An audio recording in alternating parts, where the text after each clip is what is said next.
आप देख रहे हैं इंडिया टाउन न्यूज भारत की बात। नमस्कार, आप देख रहे हैं इंडिया टाउन न्यूज भारत की बात और मैं हूं आपके साथ आपका अपना अजय सोनी। छत्तीसगढ़ के दुर्ग जिले के एक निजी अस्पताल से शुरू हुआ विवाद अब सीधे पुलिस और राजनीतिक प्रभाव के आरोपों तक पहुंच चुका है। एक ओर है डॉक्टर और उसके अस्पताल के सदस्य जो खुद को पीड़ित बता रहे हैं और दूसरी ओर है भारतीय जनता पार्टी के पूर्व विधायक लाभचंद बाफना का बेटा नीतू बाफना, जिस पर राजनीतिक रसूख के दम पर दबाव बनाने और कथित मारपीट का आरोप है। अब सवाल यह है कि क्या वाकई छत्तीसगढ़ में भाजपा का रसूख कानून से बड़ा हो गया है? आइए इस पूरे विवाद की परतें खोलते हैं एक एक करके।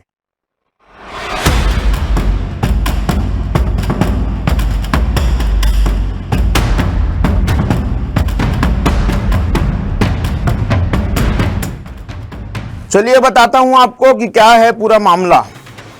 ये तस्वीरें दुर्ग जिले के नंदनी थाना क्षेत्र की हैं। 14 जुलाई को एक निजी अस्पताल में एक मरीज भर्ती था इलाज के लिए। उस मरीज को देखने पहुंचे नीतू बाफना। नीतू बाफना कौन? पूर्व विधायक लाभचंद बाफना के बेटे। बताया जाता है कि मरीज की हालत में कोई खास सुधार नहीं था। ऐसे में नीतू बाफना ने डॉक्टर को सलाह दी कि मरीज को किसी बड़े अस्पताल में रिफर कर दिया जाए। यहीं से विवाद शुरू हुआ।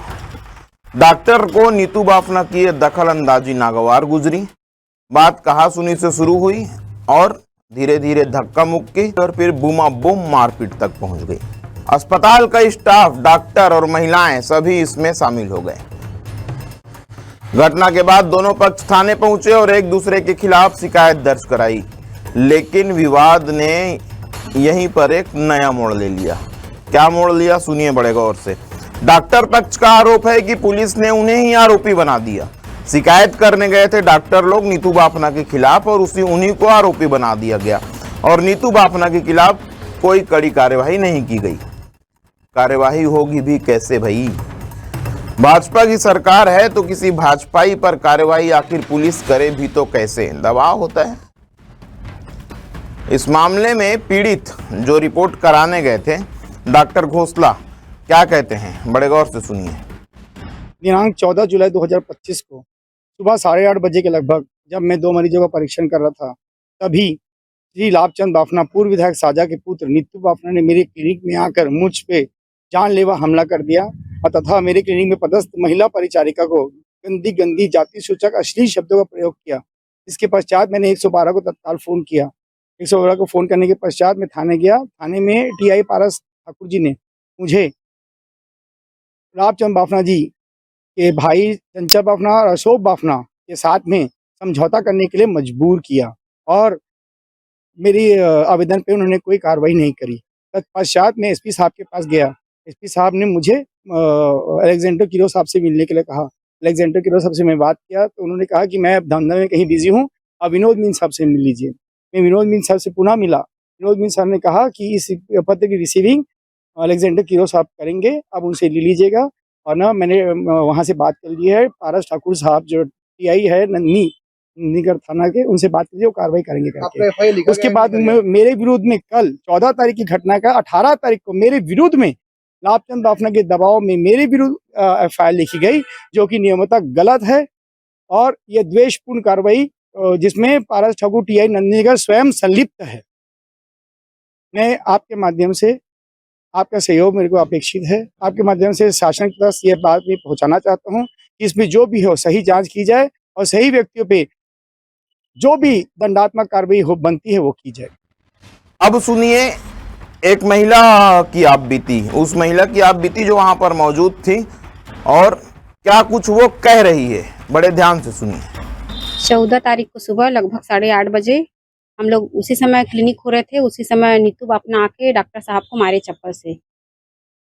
उसके बाद शाम को वो लोग पेशेंट देखने गए थे हम लोग, तो रास्ते में 4 चक्कर था, उसमें वो लोग आए थे, इधर उधर कर रहे थे आगे पीछे और छेड़छाड़ कर रहे थे। उसके बाद 112 को बुलाए हम लोग और थाने में कंप्लेन किए और उसमें फोटो भी खींच के रखे हैं गाड़ी का। क्या दुश्मनी थी, क्यों उसने चप्पल से मारा? जानते हैं? अब वही लोग जाने, सुबह सुबह तो आए थे, कुछ तो हुआ नहीं था मॉर्निंग में, बस शटर ही खोल रहे थे दुकान, उसमें आके मार दिए। एक दो पेशेंट भी था पुरानी सब। दुश्मनी अब पुरानी दुश्मनी थे तो मेरे को पता नहीं। आप स्पष्ट रूप से देखे हैं कि हाँ देखे हैं, हाँ गाड़ी का नंबर आया है ना। अब गाड़ी तो दूसरे चलाते नहीं, जो भी चलाएंगे, अब जो भी रहा होगा उसमें गाड़ी का फोटो है, उसी समय का है जिस समय हुआ था, उसी समय का, रात का समय था, 10 साढ़े 10 में, उसी का समय फोटो। मारपीट करने के समय वहाँ पे कुछ फुटेज उटेज है आपके? फुटेज तो है साइड में, अब वो डिलीट कर दी होंगे, उसी फैमिली का है एक, हमारा तो बंद था उस समय। अब वहां तो गए थे आजाद थाना, वहां पे बार बार फोन करके बोल रहे हैं। उसके बाद हम लोगों के 112 कल भेजे थे उठा के लाने के लिए। हाँ, वो लोग सब अपने फैमिली को लेके, 4 जने को और लेके, जनता लोगों को लेके वहां पे गए थे थाने में, और हम लोगों को उठाने के लिए भेजे थे 112, उसमें लेडीज भी थी। मामले में अस्पताल की एक नर्स है, उनसे भी सुनिए, पीड़िता युवती है, उनसे भी सुनिए कि किस तरह से उन्हें आरोपी बना दिया गया। सफेद कलर की कार आई थी, उनमें 2 लोग बैठे थे, उसने गाली गलौज किया, किस प्रकार की गाली गलौज चाहते? अश्लील गाली दी। तो अभी 14 तारीख को आपने शिकायत दी यस थी। सर। क्या कुछ सुनवाई हुई आपकी? नहीं, अभी तक कुछ एक्शन नहीं लिया गया, जबकि डीएसपी साहब सुशील पांडे से कॉल करके बोलते हैं कि दूसरा बार कथन दो, तीसरा बार कथन दो, ऐसा बोलते हैं। तो आपने आजाद थाना में भी दर्ज कराया? Yes sir. के पास भी गए थे? Yes sir. तो वहाँ से क्या बोला गया? वहां से वही बोले हैं कि एक्शन लेंगे, लेकिन अभी तक कोई एक्शन नहीं लिया गया है। 19 तारीख तक हो गया है। तो कौन लोग थे वो जो आप क्या कर रहे थे, गाली गलौज कर रहे थे? उस टाइम तो पता नहीं था, लेकिन बाद में पता किया गया तो चंचल बापना की गाड़ी थी, लेकिन पीछा कौन किया हो। तो गाड़ी नंबर वगैरह आप जानते हाँ, हैं? गाड़ी नंबर क्या जानते नंबर था गाड़ी का? CG 07 CN 748 था। कितने बजे की घटना थी? 10 साढ़े 10 बजे लगभग। कहाँ गए थे आप, कहाँ से लौट रहे थे? मैं मरीज देखकर नन्नी माइंस वाली रोड से अपने घर जा रही थी।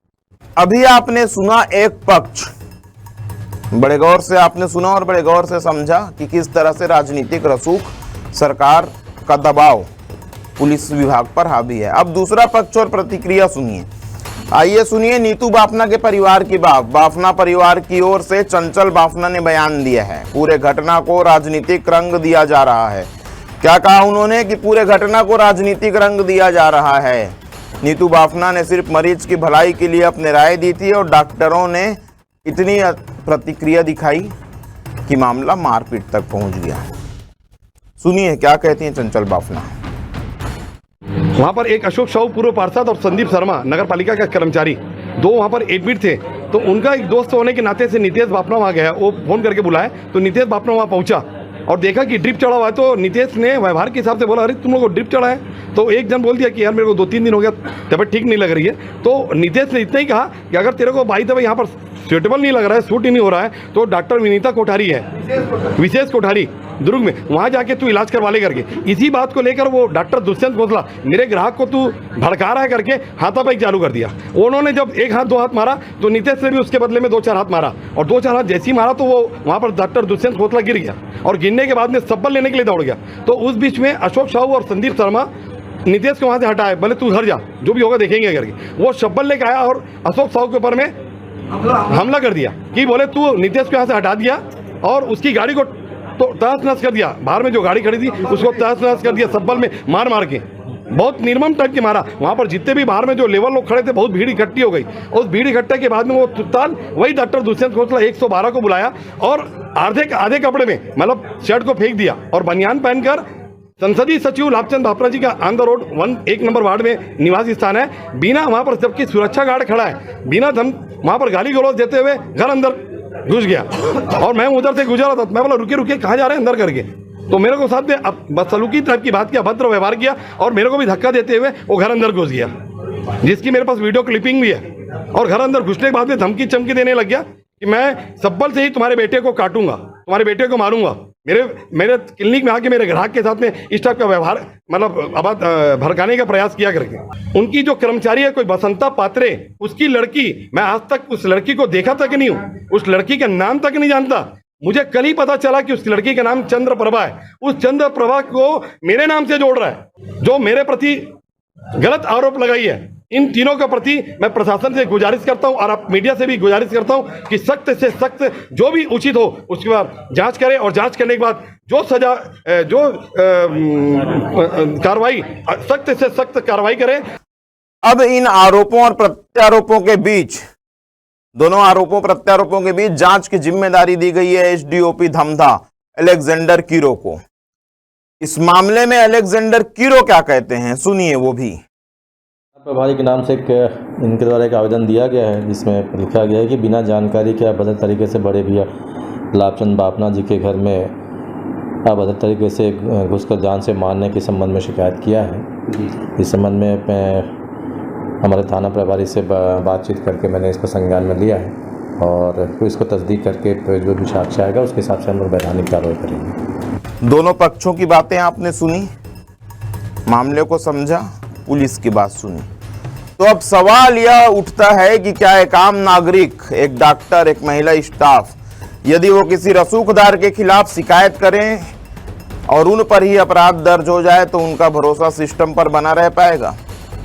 यह सिर्फ एक अस्पताल की लड़ाई नहीं है, यह उस भरोसे की लड़ाई है जो जनता पुलिस और प्रशासन पर करती है। पीड़ित पक्ष अब सवाल उठा रहा है कि उन्हें ही क्यों आरोपी बना दिया गया। क्या जांच में निष्पक्षता होगी या फिर मामला भीड़, रसूख और प्रभाव के दबाव में कहीं दफन हो जाएगा? हमेशा की तरह राजनीतिक रसूख और पुलिस की निष्पक्षता के बीच खड़ा एक सामान्य नागरिक एक बार फिर सवालों के घेरे में है। फिलहाल पुलिस मामले की जांच कर रही है और सीसीटीवी फुटेज की तकनीकी जांच भी शुरू हो चुकी है। हमारा मकसद किसी पक्ष को दोषी ठहराना नहीं है, बल्कि सवाल उठाना है। और मैंने पहले भी कहा है कि हर उठता सवाल एक खबर है।